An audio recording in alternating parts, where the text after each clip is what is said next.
think I'll. Are you doing it? Okay, you're doing it. Do it now.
Welcome back to Work Plus Live. I am the Great Went, joined by Llama NT. Llama, welcome. Hey man, how's it going? What's up, Llama? Not much. I forgot how much I love that song, like that intro song. Right? Yeah. It's hot. It's pretty groovy. It is. So Dan Z mentioned that they have not announced streams yet. When they do, we will be doing after shows. If they don't, I don't know. Hopefully somebody will have a mixer and we can work something out. But I believe Llama will be joining me Friday night, maybe Saturday night. We'll see. So that will be fun. How's your week, guys? What's going on? Pretty good. You know, getting ready. Tour begins. So yay. It's exciting. We got something to look forward to for the next couple weeks, which is always nice. I've been slowly staying up later and later to prepare for the West Coast shows. An hour each week. Central time. At least you're in Central and not all the way on the East Coast. Yeah, yeah. It's rough for you guys out there for sure. For sure. When do you leave tomorrow? I leave at like 4:00. I fly out. I can't believe it's a 3-hour flight.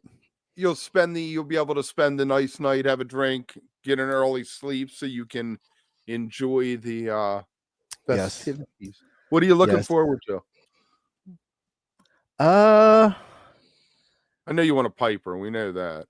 Yes, I would like a piper. I'm just looking forward to just being on the road a little bit and seeing some road shows will be nice. Hanging out with my buddies, they're all going. Hopefully seeing Skoy and the people at the meetup will be fun. And then I don't know, as far as what they play, I'm a little weary. Like all my buddies, we did LA for fall 21. So this year, my buddy that lives in Seattle was like, oh, let's not do the Hollywood Bowl. Everyone come up to Seattle for the Seattle shows. And I was like, well, yes, but that's like the opening 2 shows. Like, yeah, like I hate going opening night's not my favorite. Like the Sacramento opening night, like the night 2 was awesome in San Francisco. We got that sweet Carini encore. So maybe, I just am always weary of night 1. But at least Trey it's a 2-night run. Is all lubed up and he's been playing with Tansky. He is going to be all lubed up. He's ready to go. I think Portland will be the killer show, and then obviously like San Francisco will be awesome because it's at Bill Graham and the Chase Center, I think. So that'll be cool. But I'm excited just to see him. Whatever spring tour, hang out with my friends, and get a couple of Phish shows in. So it's never a bad thing. It'll be fun. I don't think Phish is ever going to play the Sphere again because I hear it's becoming a movie theater. Yeah, how crazy is this? Like the Wizard of Oz, they're playing in there, but they've also, so it's not the movie that you're used to seeing. It's a newer version of the movie that's the same version, but because the Sphere is so big, they had to build out the scenes. So, like where Dorothy's standing there talking to whoever, the witch or whatever. Scarecrow is standing next to her, but you don't see him on the on the frame on the screen. But what they did is used AI to build out the sides, so like things that were never really there but would normally be there if it was an actual scene, you know, and like outside the frame, I guess. If you were in the room at the time, you would have seen it. Right. So more, yeah, more or less, exactly. Or if it was like a real thing. So I don't know. It's really interesting though, because it really opens up a lot of doors for the negative side of this, like building this theater thing. But it's also really kind of cool because you have this technology and you can reimagine these things and reapply new art to them. So it's I don't know, it's kind of a weird, like everything with AI. Is it good? Is it bad? It's kind of an interesting thing, but I don't know, the Sphere for entertainment purposes, I feel like everything at the Sphere is kind of cool. So it would be kind of worth checking out, I feel like, just to see how it looks and what they did. I think it premieres in August. I think August 28th is when it starts. And it's done by Google. Google AI did it all. And they just did a big thing on it the other day that we watched on YouTube and whatever. So I don't know. Crazy. What do you guys think? Well, I think part of it is, right, that we discussed when we were talking the other day is, if the Scarecrow's nose is 4 pixels in the original film, and also it's been cut down from being widescreen to being fit on a TV. So you have this weird print that's a square, and the pixelation at the Sphere is what? His nose is 1,000,000 pixels. Yeah. So I mean, something to scale it up. My issue is, you know, where's the line, right? Well, yeah, and even scaled up on that giant screen, it's gonna look, it's totally digital, right? Like it's a different look than the original Wizard of Oz was anyway, too. I don't know. It's crazy. You were so busy wondering if you could, you never stopped to ask if you should. Right? Kevin and I were talking about what other films would look cool on there, and Jurassic Park was one of the ones that Kev said, like, that will look cool. But it does, I don't know, it's interesting. And I wonder how the sound is in there. You know, if it uses like that'll be cool with the like witch, the tornado, with the monkeys, flying monkeys. Yeah, that would be neat. Totally. You get the hap of whatever seats, whatever they're called. The haptic Seats, what do you think, Llama? I don't like restorations as a whole unless it's to preserve the original. I feel like all this is a giant make money scheme. Like I don't feel like it's art for art, right? I think it's more look at what our AI can do and come pay to see it, right? Totally. And like, is it really necessary? Then it comes down to like the director wanted what was in the frame for the audience to see, right? So now you're like altering their view and vision of how the audience should interpret the film. Right. Yeah, totally. You're adding a lot into the scene that wasn't there before. Yeah, I want to see Lawrence of Arabia. I think would be cool, and I was thinking about this more after we talked to you. But Blade Runner, I think would be really fun. The outer space scenes. Yeah, totally. Like Lawrence would be great because it's just more desert, right? So you're just seeing more and more desert off to the side for 3 hours. Easy to do. Easy to do. How long before Star Wars is the next thing in the Sphere? That would be cool, though. The Death Star scenes and all that would be really neat to see on that screen. Come on, like that's where if they want to make money, they got to do Star Wars, Lord of the Rings, and Harry Potter. There you go. Because they come out of the woodworks, right? Totally. Out Lord of the Rings, like you got to get that fan base that would come out for like, you know, and you do it for like a month or 2 months on the weekends or whatever. So you get that fan base that would come out to see that, like have that experience or whatever, and kind of do the same thing as the Dead Thing, set up like a thing in the hotel that you can go through and see all the fucking memorabilia and cool shit. Right. And then Darth Vader's original helmet. Right, all that shit, and then go see the movie. Yeah. That's crazy. So we shall see. Hopefully we'll get reports once it starts happening. There was a big concert last weekend. There was. Festival season is underway. It has begun. And early reports were the traffic was a nightmare to get in, which is crazy because that hasn't seemed to have been a problem since like the first couple years that I went, when it was an absolute shit show to get in and out of there, like hours in parking situations. But ever since then, it was fine until this year. I don't know what happened. And then also I saw like showers, and the bathrooms in the camping area were like 3-4 hour lines to take showers, which is insane. It made me think of like Mondegreen and how well You could run make it the that weekend was. without a shower instead of wasting 4 hours of your weekend in line to take a shower. Yeah. You're one gross motherfucker. Yeah, sweating in the desert. I don't know Yeah. if you could, with the dust and the dirt. I don't know if you can get around that. But there were some cool things. One thing that was awesome was the stream overall. I don't know if you guys watched it, but on YouTube, the production value was phenomenal. And like they had like different channels on each stage, and then they had like the multi-view channels set up, and the sound was incredible. Like it was so well done. And watching it, I mean, doing Coachella was better, right? Like you just hang out and watch it. It was awesome. The Gaga set was amazing. Green Day was amazing. Charlie XCX was amazing. Go-Go's were How was fun. the food?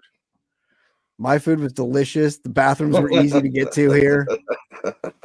Had a good breeze. $100 top. You know what? I had issues at Mondegreen that I spent $20 on a euro, and they only put like That's three. about the pieces of meat exchange in. rate, though.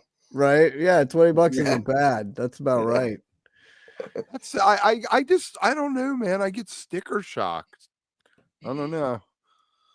Yeah, well, it always is a rude awakening when you first get that. You're like, fuck, man. Well, I gotta eat. $5 hot dogs. So the couple things that I caught were I saw some of Weezer. Okay. Inner Sandman. Yeah, They did Inner Sandman. Yeah. That was pretty sweet. Saw some of the Go-Go's. They look fantastic. Those Yes. ladies are, still out there kicking some butt. Fela Kute's son played, but they only had an 8-minute video. He looked fun. Circle Jerk Sky is probably going to get a knock on the door from the government. Yes, probably. But we had this probably relates a little to later, but we got a lot to talk about. Bernie showed up. There was a great picture of him in front of the Misfits posters. Yep. With the Misfits face. That was fun, and he came out on stage, and they did talk a little bit about that he was kind of talking to 100,000 people while Trump was at the UFC fight, talking to however many. But yeah, that was cool. That was surprising because the day before, we'll touch on that later, but it's cool to see Bernie show up there. It was like a perfect little platform for him there. That was funny. That was good. And who did he come out before? Caro? Was that her name? Yeah. Was that her name? Yeah, I believe so. Let me tell you, Lady Gaga. Tell me. You mentioned her. Yes. It really is so incredible. I saw like the production sheet. It was split up into 5 separate acts that each had a couple songs. I didn't watch the whole thing, but I was like, that's Phish New Year's level production quality. And she probably takes that on the road. So it's every night doing that instead of once at Madison Square Garden on New Year's Eve, The production that she did, she did like 5 chapters or whatever of her thing, and then like she had like a chess match with her, like it was awesome. The production value was through the roof for sure, and definitely I'm bummed that like because of the Coachella blackout, she can't play LA for like a year or whatever it is, 9 months or whatever, so I don't get her on the first part of the tour, but it looks phenomenal. Like she sounds great. She looks great. And I mean, yes, totally. And even watching, I mean, again, it was kind of cool watching on TV because you could see it all, right? Like you could see everything that was going on. It's some of those things. It's harder when you're there flat on the ground to like see what's happening the whole time. I mean, they had the thing set up, but still it was kind of cool to watch that from home. And then also Llama, I didn't see it, but our boy Dave played Coachella this year, which is awesome.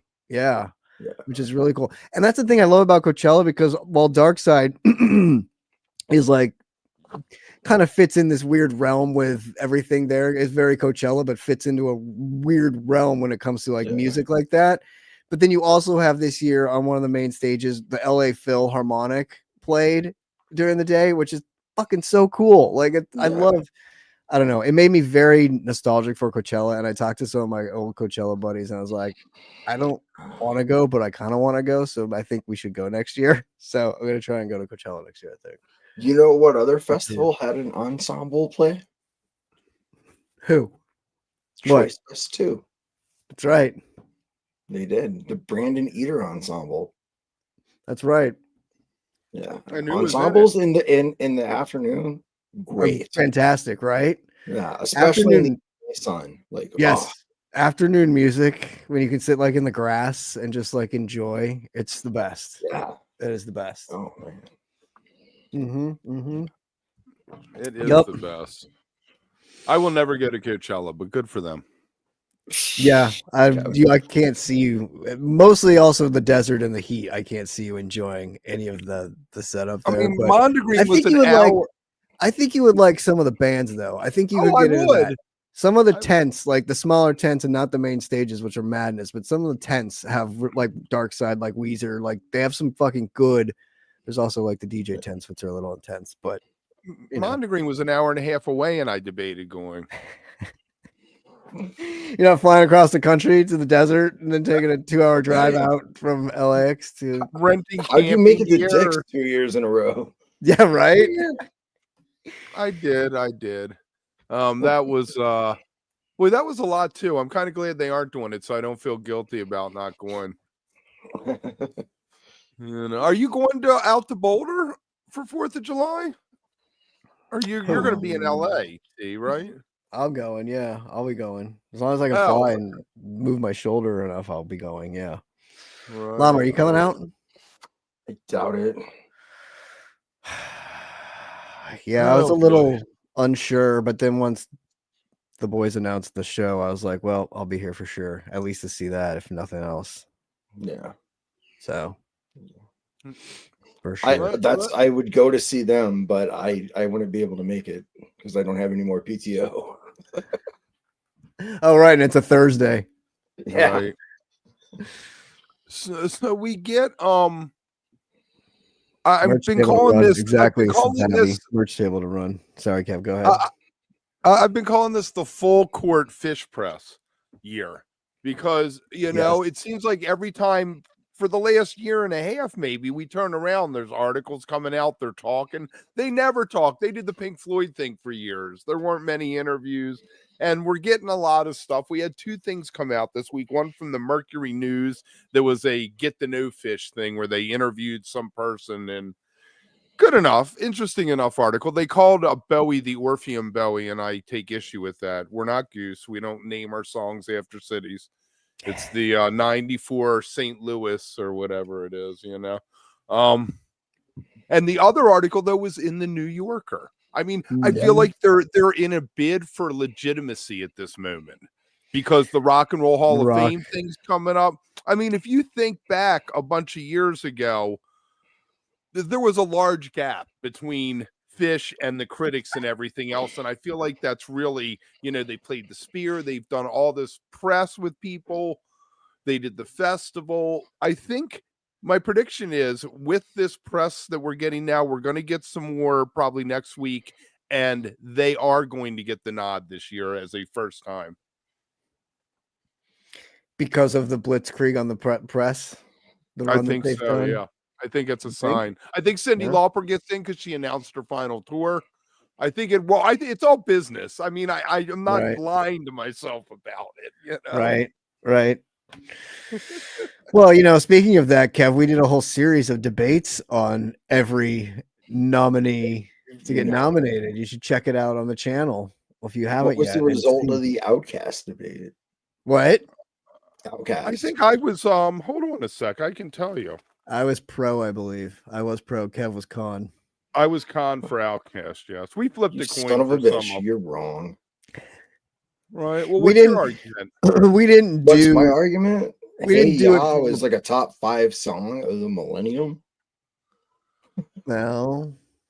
Yeah, they actually had a lot of reasons. I think they should. Yeah, they do. Yeah.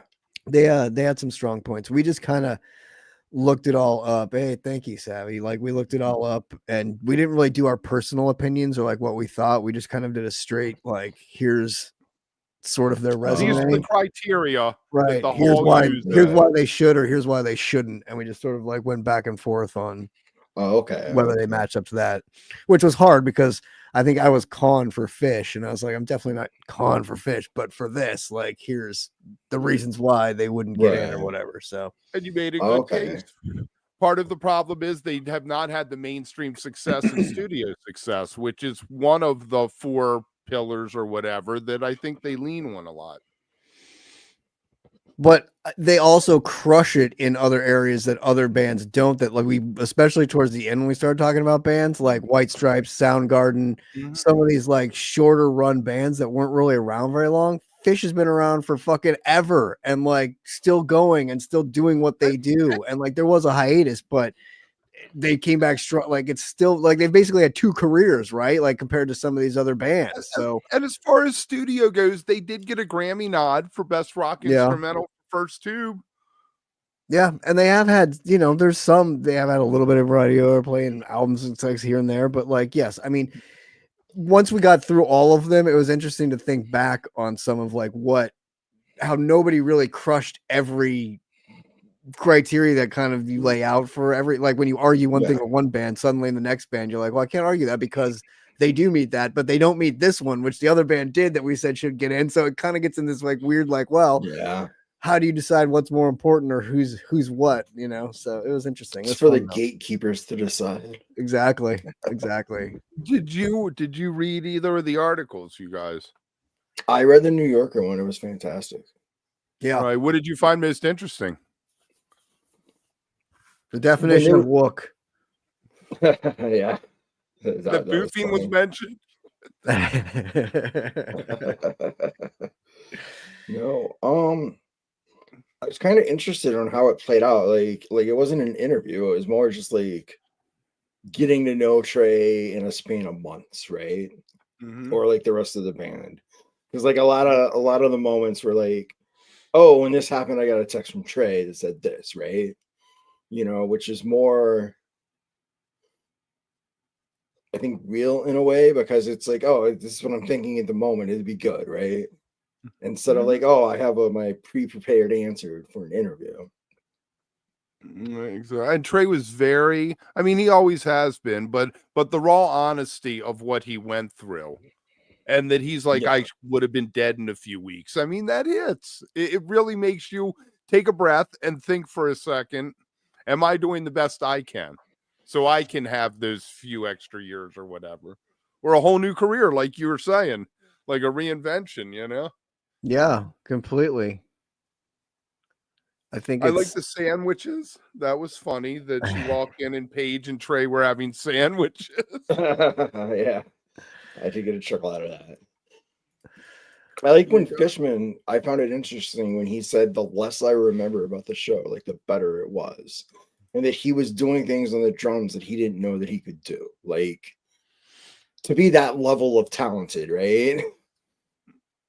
And then he had to go back and try to learn it. And to be like that in the zone, like that really reminded me of like, especially like watching the Masters last week, and like athletes when they get in the zone, like baseball players and like golfers and like, you know, like Jordan and shit. When you're in the zone, everything else is just sort of like a blur, and you're, you know, oh, I didn't even realize I put up 56 tonight or whatever. You know what I mean? Like that's what I kind of associated that with. And you're like, dude, that's all sick. Like, how do you the portal? It's awesome. I found it interesting. She got to go to the vault or whatever they call it, and that pointed out that the Cypress tapes had all been listened to and were ready to go. Well, you missed your 25th last year. I mean, come on. I love that little drop though. Like there's a lot of like little nuggets in there for like fans to really kind of feed on and grab, you know, like grab on or like recognize. That's why it's a great article. Right, exactly. Because it wasn't. It kind of like it opens a lot of doors, but still like feeds the fan base with a few nuggets that you're like, kind of inside shit that I get, So it's good. It was a really good article. Yeah, it was. I was quite happy. All right, let me ask you guys. Trey did a whole tour. He normally doesn't do that many shows before Phish shows start. Right, I made the lubed up joke earlier. And he played with. What was your lubed up joke? Can you repeat it? That he's all lubed up and ready to go. Oh yeah, that's right. Well, I mentioned first night.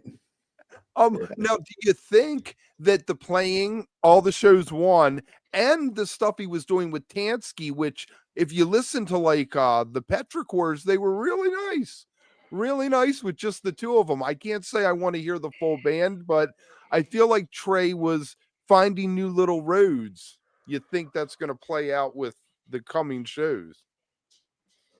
I don't know. I'm more concerned about his voice, like Shermith is. Yeah. Legit concern there. More bellies, more antelopes, more yams. No, you can't do yam because the vocal jam at the end. Yeah. Yeah. But- More True. Manticas.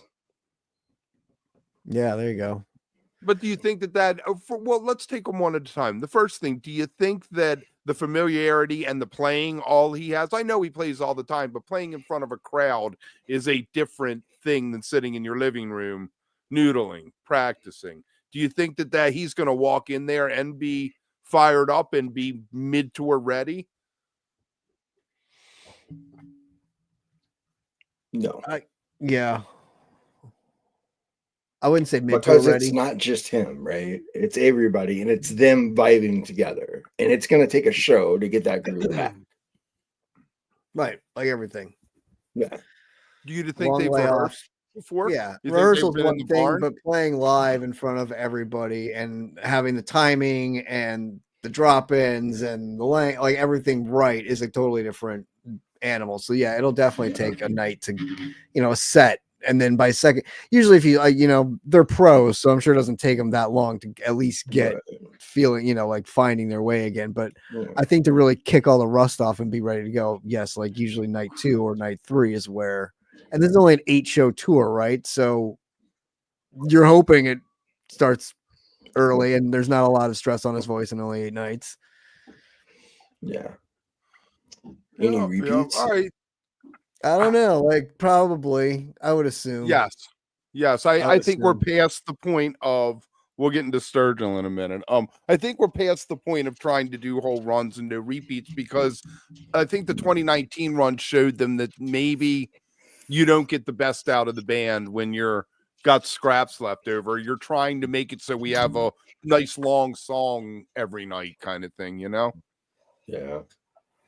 Well, that and it's kind of unfair for like the fan who like it goes to see them and then it's like, oh, they're not gonna play this now because they played at this tour. There's no chance, right? Right. It's better, I think, to have like the hope, that Right. Because if you maybe don't they make it up might. to if you're only going to like the 3 shows here, you're hoping the 5 shows before it, if they play something that you wanted to hear, you still have a shot at it, and you're not. You know what would be the craziest thing for Phish to do is in their final tour, just play the same set list every night.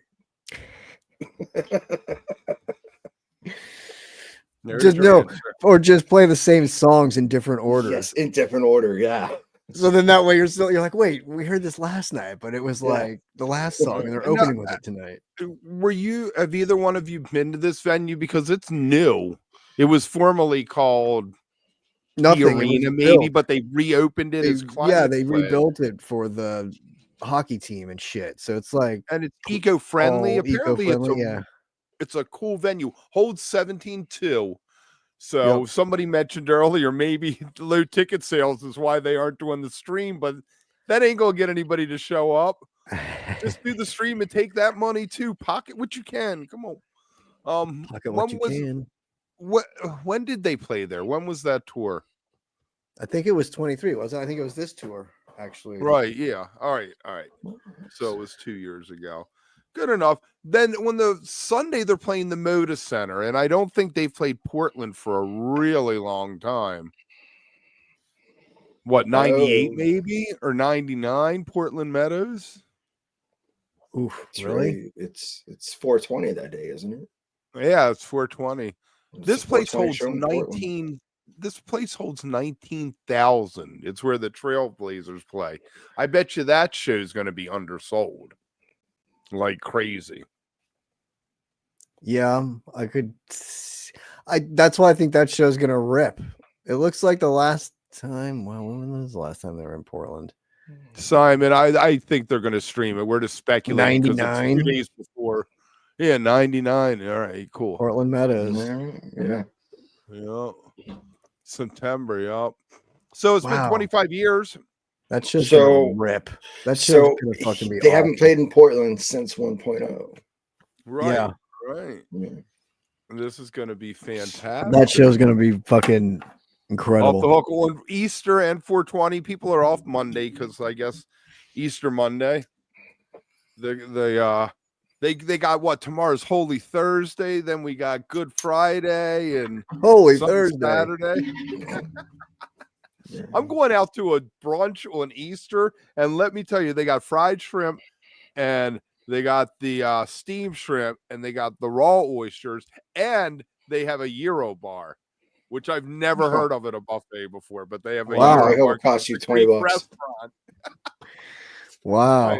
Yes. I'm on a 6 a.m. flight out of Seattle. Sunday right. morning. Make sure you sleep on that flight so you're up for the show. I will sleep on the flight. I probably won't be sleeping before the flight. It'll just be a lot of balloons and Right. drugs. Pop, pop, pop, pop, pop, pop. Pop, All right, pop. so that we end up on the Tuesday and Wednesday at the smallest venue on the tour, the Bill Graham. It's 8,500. You have been there before, T. What's the scoop on that place? I love that place. It's so fun.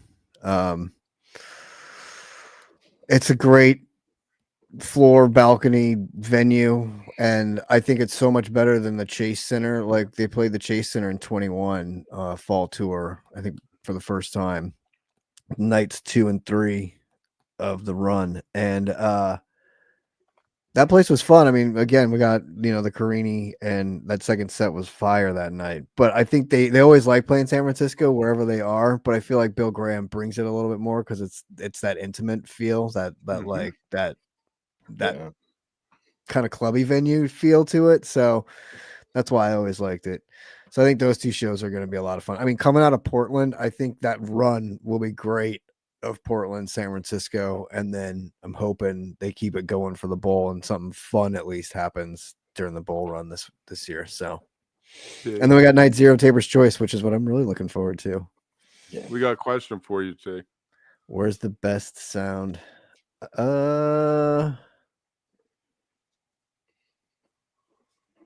It's a good question. I don't know. Back, like mid-floor, I'd say mid-floor mic side, maybe, or like quarter floor mic side if you were there. Is what I would say, probably. But yeah, front of the soundboard. There you go. Yeah. Jason knows. Right where the tapers are. Yeah. Yeah, exactly. That's usually your spot. Find the dudes with the microphones and stand next to them. I'm gonna get yelled at by my taper buddies for saying And don't talk. Yeah. When I used to try to go tape Radiator shows, they put out a soundboard patch, so there weren't even mics. But sometimes I'd walk up ready to patch out of the board, and somebody'd be like, "I got you, Kev," and they just take my deck and plug it in and run it for me for the night. There you go. You just stay over there, man. Go hang out at the bar. We'll make sure you get your deck at the end of the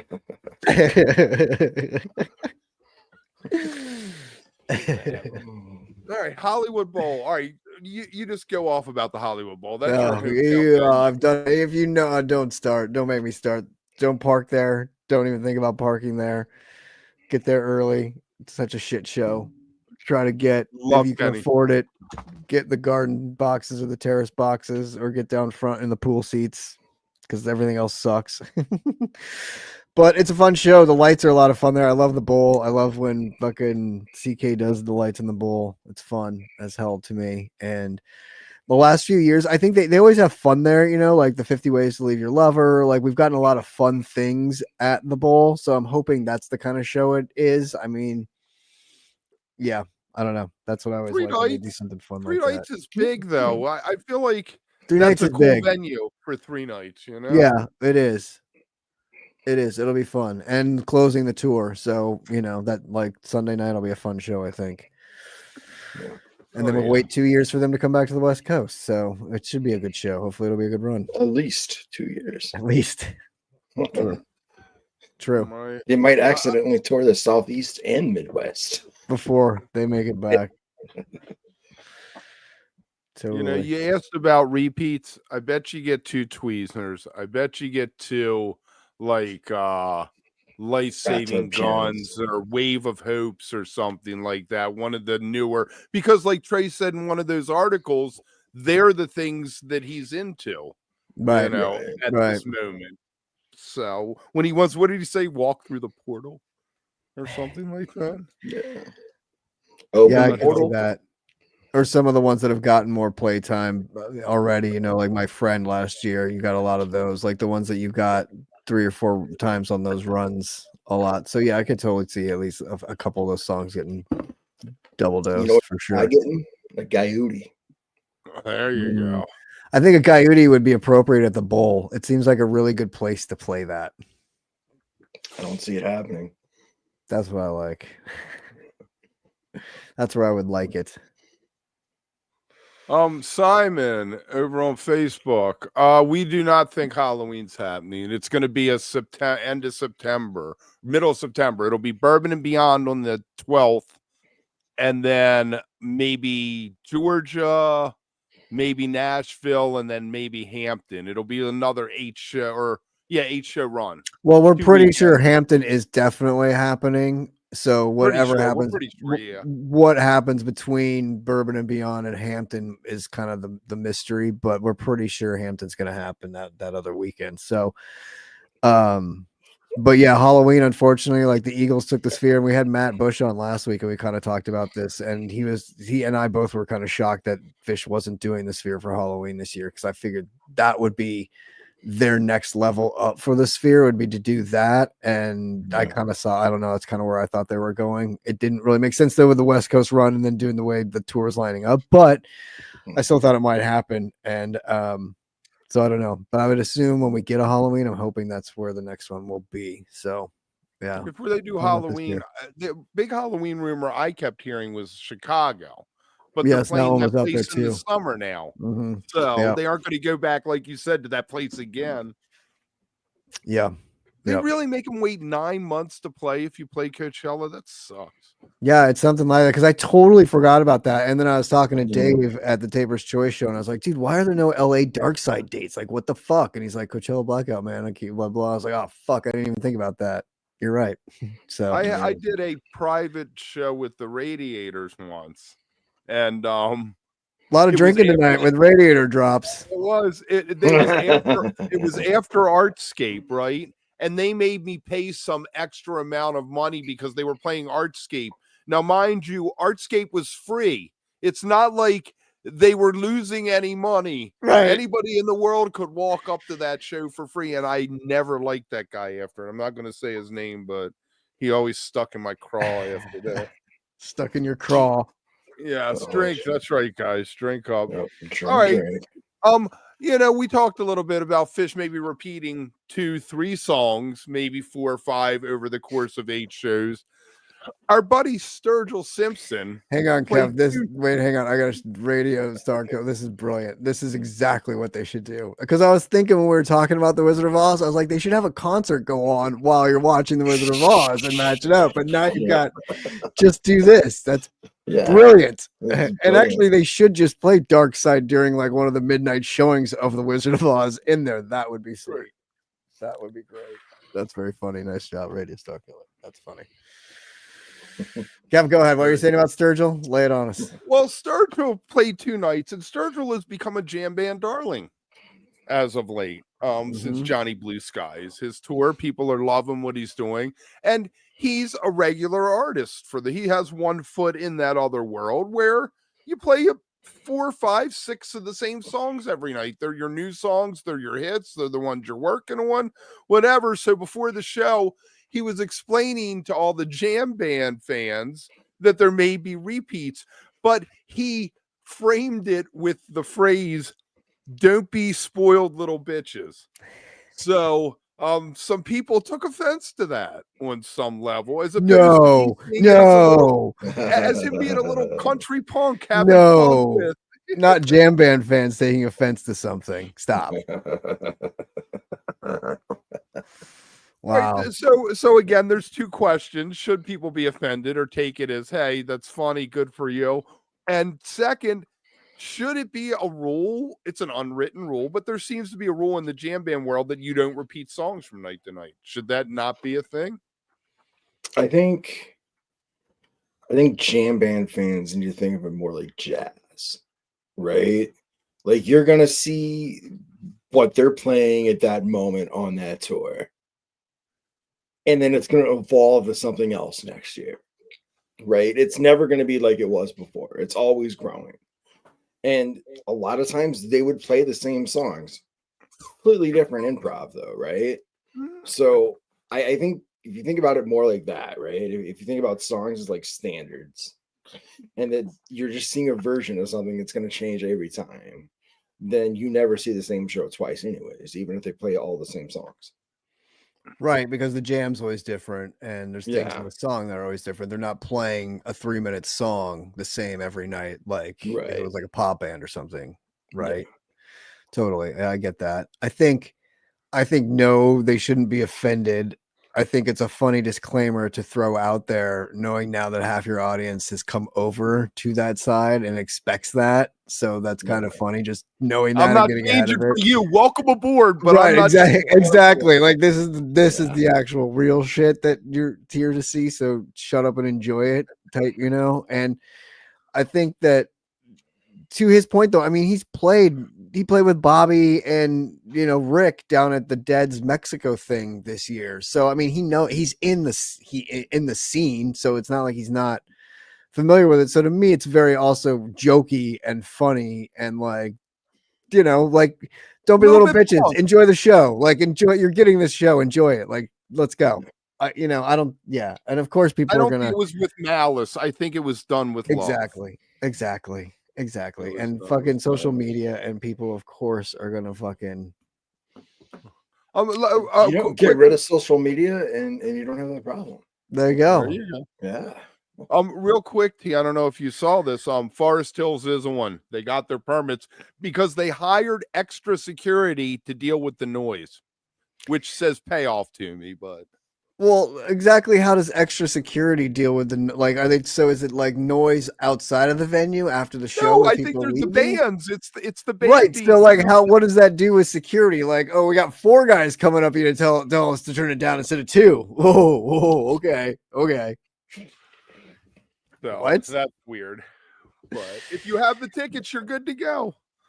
Those poor residents. Like, I do feel bad for them in the way that, like, you're just living and your fucking windows are rattling and your molding's falling off because fucking Cage the Elephant is playing fucking super loud down the street or some shit. Like, that sucks, but. Right. I tell you what, somebody who's not punk is The Who. They just fired their drummer, Zak Starkey, Ringo's kid, for playing too much, for overplaying. I mean, you guys smashed instruments. You kicked over drum sets. He's overplaying. I mean, this goes with your Sturgill thing, right? Like, was he jamming too much? Stop jamming back there. We're not a jam band, man. Was he outshining the other talent on stage? I mean, it's Roger Daltrey. That I got more talent in my thumb than that guy. And Pete Townsend, he's fantastic, but I don't know. I think not he's a just got a fan there, Kev. No, what did he do? Come on. Pete Townsend had a great voice. They could have been a trio. They probably could have been a power trio. I'm gonna get shot for that, but that's all right. There's a lot of Roger Daltrey. But listen to Eminence Front. Probably their best song is Pete Townsend singing. And they gave Daltrey a guitar so he wasn't just standing there on stage and he strums along inaudibly.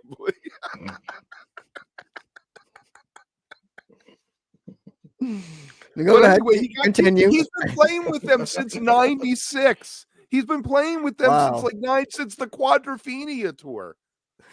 Wow. That's kind of Yeah. overplaying. Like, yeah, that's funny. Like now, be like, dude, God help him. Well, Daltrey famously was "Don't smoke weed" at the Who show. right? Oh, jeez. So maybe they could get the ex-Goose drummer to come be their drummer. Oh, Jeff. Ben Get Jeff Adkin? to sit in, right? Oh, no, yeah. Because Which the other ex-Goose ex-Goose drummer, right? Yeah. Thank you, One Piece. I do. Pretty much, not everything, but close. I couldn't tell you much about EDM, but I forgot what I was gonna say.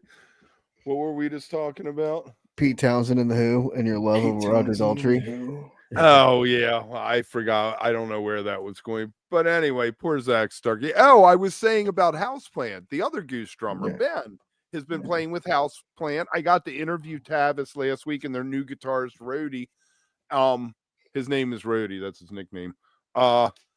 And I asked him, I was like, is this a temporary thing or is this going to be a permanent solution? And I was like, you don't have to answer that, because I could see he was like, I don't want to, But they're really happy with him. And from what, the feeling I got was Ben was really into it. And he's done a few projects since he left Goose, but I feel like this one is the best fit for him so far. Yeah.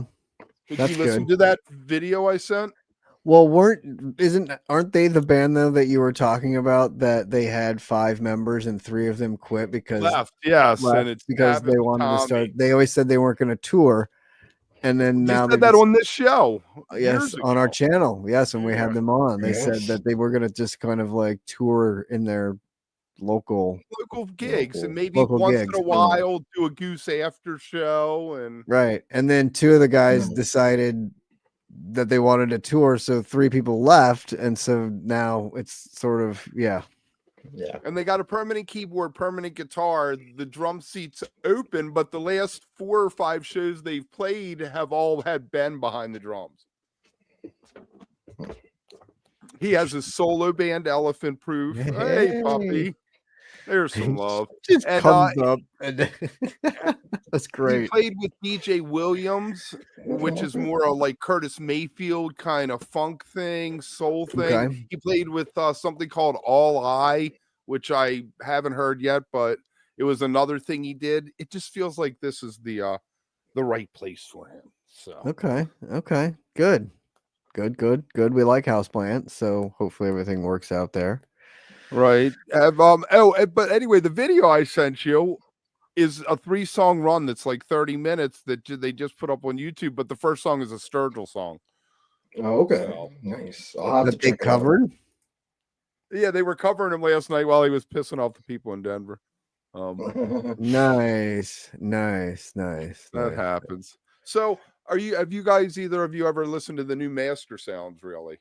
No. British group, jazz funk out of Britain. They've been around about 25 years, maybe a little longer. They're calling it quits, but doing like a 6-month tour, so it's the hiatus game again. They're from England, but they kind of have base in Denver. Okay. Interesting. So we'll see. They, if you guys don't know them, I'm not going to go and just reminisce about them, but really good instrumental jazz funk kind of thing. If you like Galactic, you like Taper's Choice, it's more funky than that. Who doesn't? They're more psychedelic, but yeah, right. So you're saying it's like the prog version of Taper's Choice instead of the jam. There you go. Yeah. I forgot you guys wore your hats. You're matching. Look at us. We're all in different colors. Aren't we cute? We called each other up beforehand and we're like, what are you wearing? Yeah, exactly. We knew what we were doing before. Eggy got a new light guy, Mike Jaws. You can find some of their videos from their recent shows on their YouTube channel and really stepped up their game. I feel like they've put another piece in place that they may be able to make the jump from bars to theaters in a year, 18 months. Oh, nice. Yeah. Don't forget to mention last night the Allman Brothers show. And tonight. That's right. And tonight at MSG. Last night was pretty awesome. They sounded Very awesome. Really fucking good. Like really good. I said it last night when we did the What Club for the 97 show that Kevin and I reviewed heading into tour, but the crowd was very old. I mean, that's to be expected. It was just very funny because there'd be like one person in a row or a little section dancing, and everyone else kind of just sitting there and kind of like looking around the person dancing. The and, like, crowd trying to shots watch were the show. cringe. God, they were cringe. It was so funny. Like, but some people were so excited to hear, like Jessica or like, like these songs that you could tell they wanted to like jam to and be like, woo, I'm finally hearing my song. And then the other people were just like, okay, I'm waiting for like Melissa to come up. Like, it was funny. Yeah. I was thinking tonight they showed this one guy and he was dancing and then they held it just a little too long. I was like, it gets to a point where you just got to keep dancing, even if you would have stopped at that point because you're still on camera. They're like, oh shit. And like you don't know what your next move is. So you're right, like, right. Just gotta keep doing this one, even though they're kind of changing it up. Or you do something really weird, like you just stop and stare at the camera and like freak everybody out because Yep. you broke the wall. do an awkward wave. Yeah. That's crazy. They were fantastic. I was quite impressed. I'll probably tune into the rest of it afterwards. Yep. I wish they would tour Sheds. I think they could do that. You know what I'm saying? Yeah. That would be good. Derek Fuck, would have what is to put, today? Wednesday? So O'Teal's got to fly from New York to Vegas tonight for the Dead show tomorrow. morning flight or midnight flight. Late flight. Yeah. Sleep. Do we get any more bust outs from them, or do you think the couple they busted out the first weekend will just get used, like Lay Down Sally and? I think we'll see those come back, but I think we're still due for, a few more bust outs for sure. I definitely think before the end of the run we'll get a few sprinkled in there, because I know they'll save a couple for the end, the last few shows. Can we get a Sitting on Top of the World? That'd be nice. That'd be fun. We can get that. I hope we get another Lay Down Sally though. We should. Like, I want to hear Mayer do it again. Like, hear him progress in that song. Mm-hmm. Yeah. All right. I got one more thing, then we're going to get to the Neil Young minute. The Disco Biscuits. Remember, they were doing something at a place called the Full Moon Resort that was like $1,600 all in. Workshops, very intimate kind of thing. Well, they've changed course and they've moved it to the Bearsville Theater. Still 2 days, lower price, less access, but still workshops, a tractor beam workshop, 2 sets of Disco Biscuits every night. So it looks like a better thing. It felt like that other thing, as cool as it was going to be, was a really high barrier to cross. Audacious plan. Right. Yeah. In this economy. Yeah. Yeah. Right. These days. Yeah, right. You got to try. There was something that we talked about at one time that was like for 50 people, and it was a bunch of bands up in Mill Valley, and it was like that intimate kind of thing for that high price. But I feel like Mill Valley, you're close to where all the tech bros are, so you might, be able to get them to. Right. I want to go hang out with a famous person. Right. Kind of thing. Right. This one was a little bit. So it sounds like they had to change course a little and make it lessen it. Right. Lower the price to get in. You get more people, Right. Smaller venue, more intimate, hopefully. And I don't know. Still sounds fun. What if you got a ticket to the other one already though? Do you get some super VIP? They probably give you the ticket and refund you the difference, or ask you. I don't know if there's VIP packages but no, I don't think there are VIP packages because everybody's going to have this access. Jamband turfs. It sucks. It's the world we live in. Oh man. So he and I were talking the other day, and we're going to try to drop something about Jerry Garcia's guitars in the near future and try to do some of that other content. We have something in the work where we may be ranking studio tracks of Phish with a very special guest coming up. And Friday for members, I'm going to try something new. T's going to be in Seattle. We aren't going to be able to do the member hangs. Maybe we will if Llama wants to. The first 2 nights of tour. So instead, I'm going to try this other thing out on you guys. If you're a member, you get to check that out. Then we're going to have the after shows 15 minutes after the encore every night. Did I miss anything, T? I don't think so. I think that's everything we got going on. If you haven't checked out the debates, go check out the debates before the announcement. When is the announcement? This weekend? The 21st, the last day of voting. So Tuesday. So Tuesday should be the announcement. So check out what And we then thought, we'll and do a then video. yeah, We'll we're gonna do a follow-up. couple of follow-ups afterwards to see who was right and what we think about who got in and all that good stuff. So that'll be fun. Nice. Sure. Yeah. And I will be with Llama doing the after shows. Yes. This weekend, which will be fantastic because we're going to have a different point of view. Llama is not a fan of certain songs that he got to pass on. Simple opener. Simply don't like Simple them. opener. Simple opener. Dude, what was it? That's what I got at MSG. Like my first night at MSG was a simple opener. And I was like, fuck. Got it out of the way. course. Got it out of the way. Done. Yeah. You don't have to worry about the rest of the week. Yeah. You're done. Except it was stuck in my head the entire show. Well, yeah, there's that. The last thing is you want to become a member. There's a way to do it down if you're actually on YouTube in your browser. And comment, is the best subscribe. time. Cav, this is the best time to be a member. You get tons of access right now because of the shows and the hangs and the Friday hangs and the separate hangs and the special shit that we have coming out. So yeah, it's good. There's a lot coming. All right, so this is going to be a two-part thing here. What were we doing? Oh, I know. Play your intro, Cav. Here we go.